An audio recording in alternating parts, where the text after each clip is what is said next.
ओम शांति। 21 जून 2025। बाबा के महावाक्य।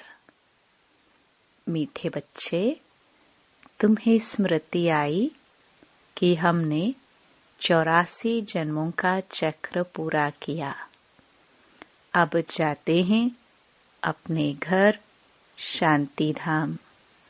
घर जाने में बाकी थोड़ा समय है। प्रश्न। जिन बच्चों को घर चलने की स्मृति रहती है, उनकी निशानी क्या होगी? उत्तर।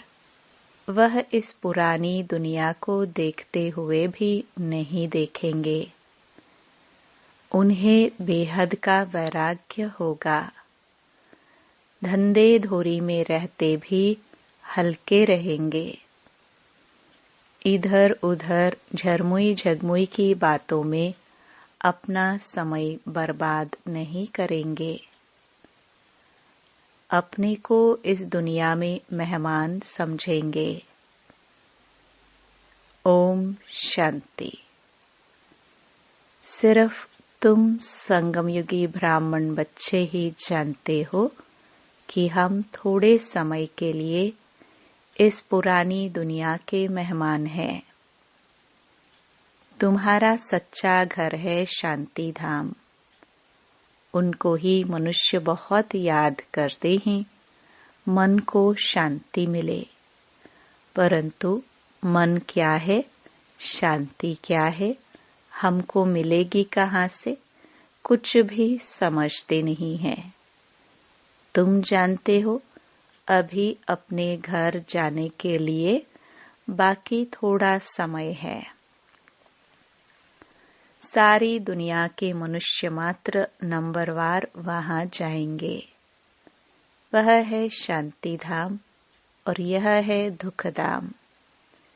यह याद करना तो सहज है ना। कोई भी बूढ़े हो व जवान हो, यह तो याद कर सकते हो ना। इनमें सारे सृष्टि का ज्ञान आ जाता है। सारी डिटेल बुद्धि में आ जाती है। अभी तुम संगम युग पर बैठे हो, यह बुद्धि में रहता है। हम जा रहे हैं शांति धाम ड्रामा प्लान अनुसार। यह बुद्धि में रहने से तुमको खुशी होगी, स्मृति रहेगी। हमको अपने 84 जन्मों की स्मृति आई है। वह भक्ति मार्ग अलग है। यह है ज्ञान मार्ग की बातें।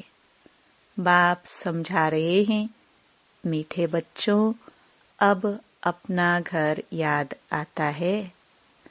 कितना सुनते रहते हो, इतनी ढेर बातें सुनते हो। एक यही है कि अभी हम शांति धाम जाएंगे, फिर सुख धाम आएंगे। बाप आया ही है पावन दुनिया में ले जाने के लिए। सुख धाम में भी आत्माएं सुख और शांति में रहती हैं। शांति धाम में सिर्फ शांति है। यहाँ तो बहुत हंगामा है ना। यहाँ मधुबन से तुम जाएंगे अपने घर में तो बुद्धि झरमुई झगमुई अपने धंधे आदि तरफ चली जाएगी। यहाँ तो वह झंझट नहीं रहती। तुम जानते हो, हम आत्माएं है ही शांति धाम की निवासी। यहाँ हम पाठधारी बने हैं और कोई को यह पता नहीं कि हम पाठधारी कैसे हैं। तुम बच्चों को ही बाप आकर पढ़ाते हैं। कोटों में कोई पढ़ते हैं। सब तो नहीं पढ़ेंगे। तुम अभी कितने समझदार बनते हो। पहले बेसमझ थे। अभी तो देखो लड़ाई झगड़ा आदि कितना है। इनको क्या कहेंगे? हम आपस में भाई भाई हैं, वो भूल गए हैं। भाई भाई कभी खून करते हैं क्या? हाँ, खून करते भी है तो सिर्फ मिल्कियत के लिए। अभी तुम जानते हो हम सब एक बाप के बच्चे, भाई भाई है। तुम प्रैक्टिकल में समझते हो हम आत्माओं को बाबा आकर पढ़ाते हैं। 5000 वर्ष पहले मुहाफिक हमको पढ़ाते हैं, क्योंकि वह ज्ञान का सागर है। इस पढ़ाई को और कोई भी नहीं जानते। यह भी तुम बच्चे जानते हो, बाप ही स्वर्ग का रचयिता है। सृष्टि को रचने वाला नहीं कहेंगे, सृष्टि तो अनादि है ही। स्वर्ग को रचने वाला कहेंगे, वहां और कोई खंड नहीं था। यहाँ तो बहुत खंड है। कोई समय था जबकि एक ही धर्म था, एक ही खंड था। पीछे फिर वैरायटी धर्म आए हैं। अभी बुद्धि में बैठता है कि वैरायटी धर्म कैसे आते हैं। पहला पहला आदि सनातन देवी देवता धर्म है। सनातन धर्म भी यहाँ कहते हैं, परंतु अर्थ तो कुछ समझते नहीं। तुम सब आदि सनातन देवी देवता धर्म के हो, सिर्फ पतित बन गए हो। सतो प्रधान से सतो रजो तमो होते गए हो। तुम समझते हो आदि सनातन देवी देवता धर्म के हैं। हम बहुत पवित्र थे, अभी पतित बने हैं। तुमने बाप से वर्षा लिया था पवित्र दुनिया के मालिक बनने का। समझते हो हम पहले पहले पवित्र गृहस्थ धर्म के थे। अभी ड्रामा के प्लान अनुसार रावण राज्य में हम पतित प्रवृत्ति मार्ग के बन गए हैं। तुम ही पुकारते हो, हे पतित पावन, हमको सुखधाम में ले जाओ। कल की बात है, कल तुम पवित्र थे, आज अपवित्र बन पुकारते हो। आत्मा पतित हो गई है, आत्मा पुकारती है, बाबा आकर हमको फिर से पावन बनाओ। बाप कहते हैं, अभी यह अंतिम जन्म पवित्र बनो, फिर तुम 21 जन्म के लिए बहुत सुखी हो जाएंगे। बाबा तो बहुत अच्छी बातें सुनाते हैं, बुरी चीज छुड़ाते हैं। तुम देवता थे ना, अब फिर बनना है, पवित्र बनो। कितना सहज है, कमाई बहुत भारी है। तुम बच्चों की बुद्धि में है, शिव बाबा आया है। हर 5000 वर्ष बाद आते हैं।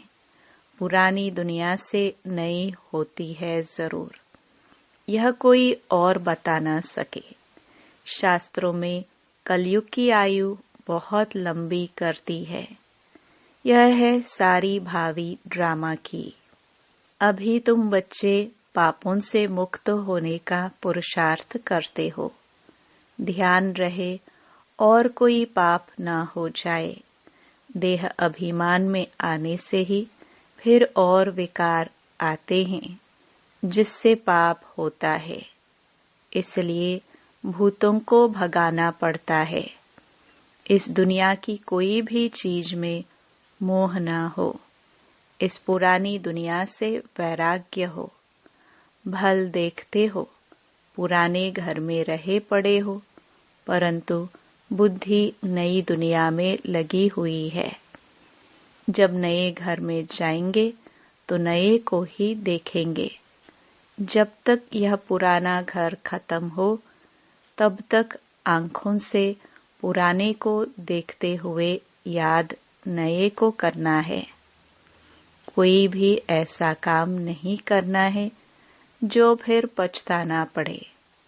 आज फलाने को दुख दिया, ये पाप किया। बाबा से पूछ सकते हो, बाबा ये पाप है, गुटखा क्यों खाना चाहिए? पूछेंगे नहीं तो गुटखा खाते रहेंगे। बाबा से पूछेंगे तो बाबा झट हल्का कर देंगे। तुम बहुत भारी हो, पापों का बोझा बड़ा भारी है। 21 जन्म फिर पापों से हल्का हो जाएंगे। जन्म जन्मांतर का सिर पर बोझा है। जितना याद में रहेंगे हल्के होते जाएंगे। खाद निकलती जाएगी और खुशी चढ़ जाएगी। सतयुग में तुम बहुत खुशी में थे, फिर कम होते होते सारी खुशी तुम्हारी गुम होती गई है। सतयुग से लेकर कलयुग तक इस जर्नी यात्रा में 5000 वर्ष लगे हैं। स्वर्ग से नरक में आने की यात्रा का अभी पता लगा है कि हम स्वर्ग से नरक में कैसे आए हैं। अभी फिर तुम नरक से स्वर्ग में चलते हो। 1 सेकंड में जीवन मुक्ति। बाप को पहचाना। बाप आए हैं तो जरूर हमको स्वर्ग में ले जाएंगे। बच्चा पैदा हुआ और मिल्कियत का मालिक बन गया। बाप के बने तो फिर नशा चढ़ना चाहिए ना, उतरना क्यों चाहिए? तुम तो बड़े हो ना। बेहद बाप के बच्चे बने हो तो बेहद की राजधानी पर तुम्हारा हक है। इसलिए गायन भी है। अतीन्द्रिय सुख पूछना हो तो गोपी वल्लभ के गोप गोपियों से पूछो। वल्लभ बाप है ना, उनसे पूछो। नंबरवार पुरुषार्थ अनुसार ही खुशी का पारा चढ़ेगा। कोई तो झट आप समान बना देंगे। बच्चों का काम ही यह है, सब कुछ भुलाए अपनी राजधानी की याद दिलाना। तुम तो स्वर्ग के मालिक थे। अभी कलयुग पुरानी दुनिया है, फिर नई दुनिया होगी। अभी तुम बच्चों की बुद्धि में है कि हर 5000 वर्ष बाद बाप भारत में ही आते हैं। उनकी जयंती भी मनाते हैं। तुम जानते हो बाप आकर हमको राजधानी देकर जाते हैं, फिर याद करने की दरकार ही नहीं रहती। फिर जब भक्ति शुरू होती है तब याद करते हैं। आत्मा ने माल खाए हैं तो याद करती है। बाबा फिर आकर हमको शांति धाम सुख धाम में ले जाओ। अभी तुम बच्चे समझते हो वह हमारा बाप है, टीचर भी है, गुरु भी है। सृष्टि के आदि मध्य अंत का चक्र 84 जन्मों का ज्ञान तुम्हारी बुद्धि में है। अनगिनत बार 84 जन्म लिए हैं और लेते रहेंगे। इनका अंत कभी होता नहीं है। तुम्हारी बुद्धि में ही यह चक्र है। स्वदर्शन चक्र घड़ी घड़ी याद आना चाहिए। यही मन मनाभव है। जितना बाप को याद करेंगे उतना पाप भस्म होंगे। तुम जब कर्मातीत अवस्था के समीप पहुंच जाएंगे तो तुमसे कोई भी विकर्म नहीं होंगे। अभी थोड़े थोड़े विकर्म हो जाते हैं। संपूर्ण कर्मातीत अवस्था अभी थोड़े ही बनी है। यह बाबा भी तुम्हारे साथ स्टूडेंट है। पढ़ाने वाला है शिव बाबा। भल इनमें प्रवेश करते हैं। यह भी स्टूडेंट है। यह है नई नई बातें। अब सिर्फ तुम बाप को और सृष्टि चक्र को याद करो। वह है भक्ति मार्ग, यह है ज्ञान मार्ग। रात दिन का फर्क है। वहाँ कितने झांझ घंटे आदि बजाते हैं। यहाँ सिर्फ याद में रहना है। आत्मा तो अमर है। अकाल तख्त भी है। ऐसे नहीं कि अकाल मूर्त सिर्फ बाप है। तुम भी अकाल मूर्त हो। अकाल मूर्त आत्मा का यह भ्रकटी तख्त है। जरूर भ्रकटी में ही बैठेंगे, पेट में थोड़े बैठेंगे। अभी तुम जानते हो हम अकाल मूर्त आत्मा का तख्त कहाँ है। इस भ्रकटी के बीच में हमारा तख्त है। अमृतसर में अकाल तख्त है ना। अर्थ कुछ भी नहीं समझते, महिमा भी गाते हैं अकाल मूर्त। उनके अकाल तख्त का किसको पता नहीं है। अभी तुमको मालूम पड़ा है। तख्त तो यही है जिस पर बैठकर सुनाते हैं। तो आत्मा अविनाशी है, शरीर है विनाशी। आत्मा का यह अकाल तख्त है। सदैव यह अकाल तख्त रहता है। यह तुम समझते हो। उन्होंने फिर वह तख्त बनाकर नाम रख दिया है। वास्तव में अकाल आत्मा तो यहाँ बैठी है। तुम बच्चों की बुद्धि में अर्थ है। एक ओंकार, इनका अर्थ तुम समझते हो। मनुष्य मंदिरों में जाकर कहते हैं अच्युतम केशवम, अर्थ कुछ नहीं। ऐसे ही स्तुति करते रहते हैं अच्युतम केशवम राम नारायणम। अब राम कहा, नारायण कहा। बाप कहते हैं ये सब है भक्ति मार्ग। ज्ञान तो बड़ा सिंपल है। कोई और बात पूछने का पहले बाप और वर्षे को याद करना है। वह मेहनत कोई से होती नहीं है, भूल जाते हैं। एक नाटक भी है, माया ऐसे करती, भगवान ऐसे करते हैं। तुम बाप को याद करते हो, माया तुमको और तूफान में ले जाती है। माया का फरमान है रुस्तुम से रुस्तुम होकर लड़ो। तुम सब लड़ाई के मैदान में हो। जानते हो इनमें किस किस प्रकार के योद्धे हैं। कोई तो बहुत कमजोर है, कोई मध्यम कमजोर है, कोई तो फिर तीखे है। सभी माया से युद्ध करने वाले हैं। गुप्त ही गुप्त अंडरग्राउंड। वे भी अंडरग्राउंड बॉम्ब्स की ट्रायल करते हैं। यह भी तुम बच्चे जानते हो। अपनी मौत के लिए सब कुछ कर रहे हैं। तुम बिल्कुल शांति में बैठे हो। उनका है साइंस बल। कुदरती आपदाएं भी बहुत हैं। उनमें तो कोई का वश चल ना सके। अभी झूठी बरसात के लिए भी कोशिश करते हैं। झूठी बरसात पड़े तो फिर अनाज जास्ती हो। तुम बच्चे तो जानते हो कितनी भी बरसात पड़े फिर भी नेचुरल कैलामिटीज जरूर होनी है। मुसलधार बरसात पड़ेगी, फिर क्या कर सकेंगे। इनको कहा जाता है नेचुरल कैलामिटीज। सतयुग में यह होती नहीं, यहाँ होती है जो फिर विनाश में मदद करती है। तुम्हारी बुद्धि में है हम जब सतयुग में होंगे तो जमुना के कंटे पर सोने के महल होंगे। हम बहुत थोड़े वहां के रहने वाले होंगे। कल्प कल्प ऐसे होता रहता है। पहले थोड़े होते हैं, फिर झाड़ बढ़ता है। वहां कोई भी गंदगी की चीज होती ही नहीं। यहाँ तो देखो चिड़िया भी गंद करती रहती। वहां गंदगी की बात नहीं। उनको कहाँ ही जाता है हेवन। अभी तुम समझते हो हम यह देवता बनते हैं तो अंदर में कितनी खुशी होनी चाहिए।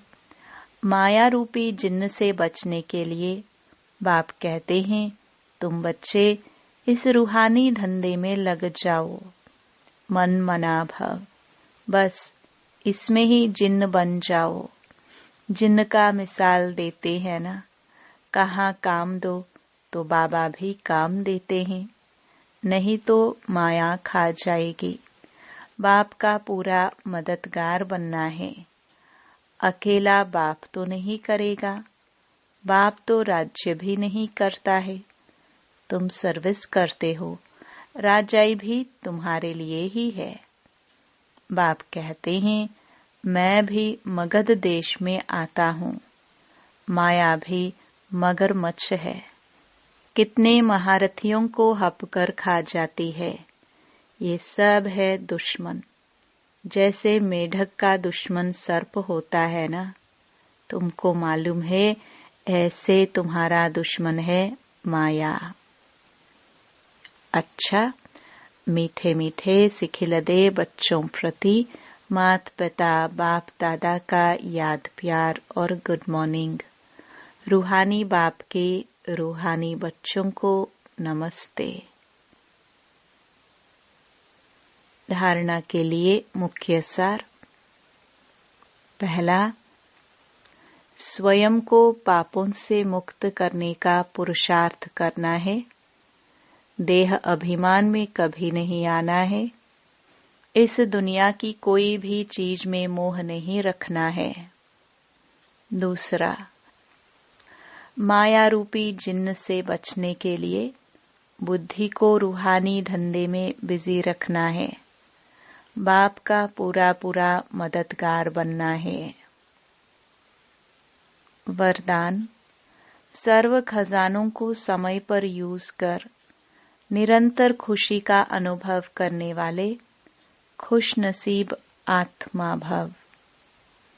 बाप दादा द्वारा ब्राह्मण जन्म होते ही सारे दिन के लिए अनेक श्रेष्ठ खुशी के खजाने प्राप्त होते हैं। इसलिए आपके नाम से ही अब तक अनेक भक्त अल्पकाल की खुशी में आ जाते हैं। आपके जड़ चित्रों को देखकर खुशी में नाचने लगते हैं। ऐसे आप सब खुश नसीब हो। बहुत खजाने मिले हैं, लेकिन सिर्फ समय पर यूज करो। चाबी को सदा सामने रखो, अर्थात सदा स्मृति में रखो और स्मृति को स्वरूप में लाओ, तो निरंतर खुशी का अनुभव होता रहेगा। स्लोगन, बाप की श्रेष्ठ आशाओं का दीपक जगाने वाले ही कुल दीपक है। अव्यक्त इशारे। आत्मिक स्थिति में रहने का अभ्यास करो, अंतर्मुखी बनो।